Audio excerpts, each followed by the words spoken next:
pay $95 million to settle a lawsuit in which the company was accused of eavesdropping on iPhones and other devices. The allegation is that for 10 years, Apple secretly activated the Siri on mobile devices to record people's conversations. As many of you will know, Siri is the virtual assistant on Apple devices that should only be activated with the trigger words, "Hey Siri." The lawsuit claimed that some of these recorded conversations were then shared with advertisers in an attempt to sell products to consumers they thought would most likely be interested in those products. We can speak now to our North American technology correspondent, Lily Jamali. Good to see you, Lily. I thought Tim Cook, the CEO, had said that it was a fundamental human right to have your privacy protected by the tech companies, and yet now we learn, the allegation is, that they've been listening in for 10 years.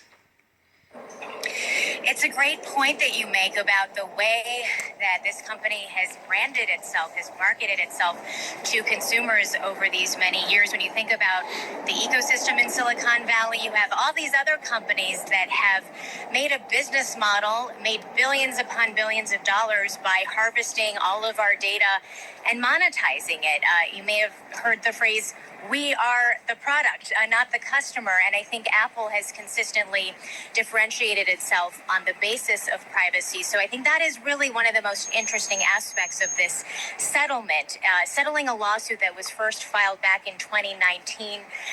This has been a black eye to Apple, has really reshaped the narrative, the way that many people see the company. And I think they really want to put this case behind them.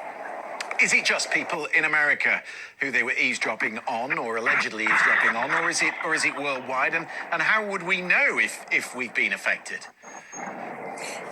I am so sorry to ask you to repeat. I'm right by the airport, and a big plane. Don't worry at all.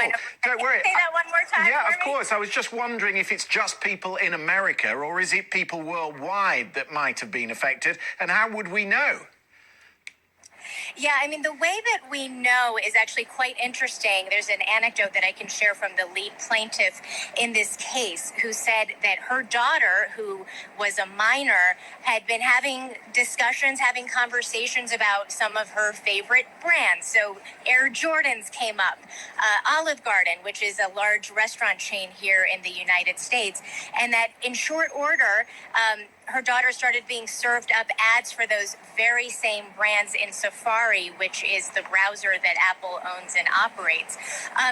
So the pitch to consumers as part of this settlement is that in the U.S., to my understanding, it's really just American consumers that are affected by this, pending the approval of a U.S. district judge, that consumers here will get up to $20 per device, with some caveats.